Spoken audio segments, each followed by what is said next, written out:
Ғылымда қаз майының пайдасы жайлы көптеген еңбектер бар. Мамандар оны буын ауырғанда, пневмония, тері ауруларында жиі қолданған. Бұрындары тіпті қаз майын косметикалық заттарға да қосқан деген дерек бар. Бүгінгі санда қаз майының адам денсаулығына пайдасы жайлы ақпараттар кеңінен аласыз. Видеоны соңына дейін көріңіз. Сіз естіп білмеген ақпараттар бар. Сіздермен бірге дертке дауа арнасы. Құрметті оқырман, 100 000 оқырманға жетуге ат салушыларыңызды сұраймыз. Ол үшін арнаға тіркеліп, лайк басып, қоңыраушаны баса кетіңіз. Сіздің оп-оңай, болмашы ғана әрекетіңіз бізді шабыттандырады.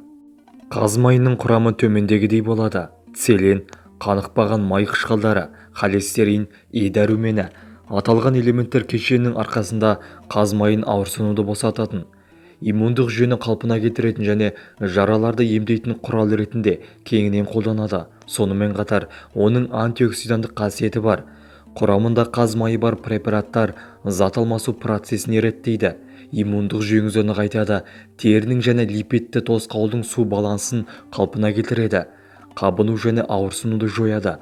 Құрылымы бойынша қаз майы зәйтүн майына ұқсайды, сондықтан ол дәрілік препараттардың құрамына кіретін басқа компоненттермен оңай сіңіседі. Ондай препараттарды ішуге немесе теріні емдеуге арналған құрал ретінде пайдалануға болады.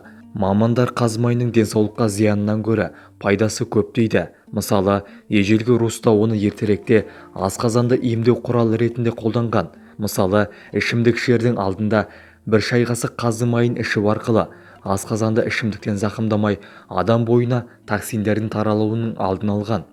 Ал кәрістер қаз майы қатерлі ісіктің алдын алады деп сенген. Десе де, қауіпті дертпен күресу күні бүгінге дейін мүмкін емес болғандықтан мұндай тұжырымға сену әлі ерте. Қаз майы келесі ауру түрлеріне көмектеседі. Теріні үсік шалғанда, Суворов әскерилері Альпі тауларын өтіп денелерін үсік шалғанда қаз майын жаққан деседі. Бұл ретте қаз майы үсік шалудың алдын алып, терінің қалпына келтірілуіне көмектеседі екен. Суық дегенде иммундық жүйені көтеру үшін 15 грамм алоэ шырыны, бал, какао және қаз майына жазылған тұнбаны ішуге болады. Аталған қоспаны қыздырып жылы сүтке бір шай қасық тұнюаны қосып ішу керек. Сүтті дәл осы әдіспен тәулігіне 2 рет ішкен абзал.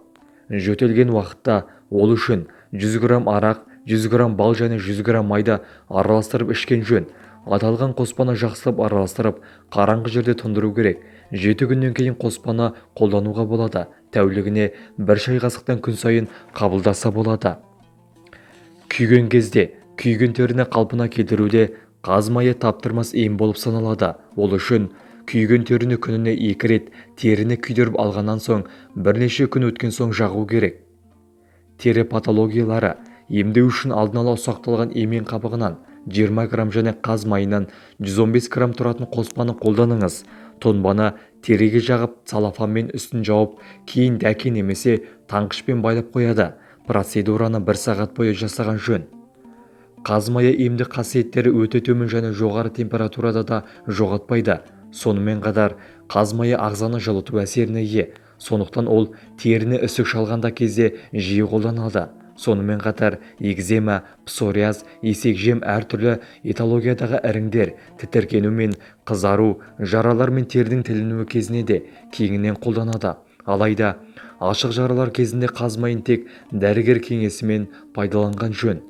Қаз майын пайдаланғанда мынадай шектеулер бар: ағзаның көтере алмауы, бауыр ауруларының асқынған түрінде, жүктілік және бала емізу кезінде. Сонымен бірге қаз майын далаға шығарда және ыстық ауа райында бетке жағуға кеңес берілмейді. Себебі оның құрамында көптеген май қышқылдары бар. Ол ультракүлгін сәулелердің салдарынан теріге керісінше зиян болуы мүмкін.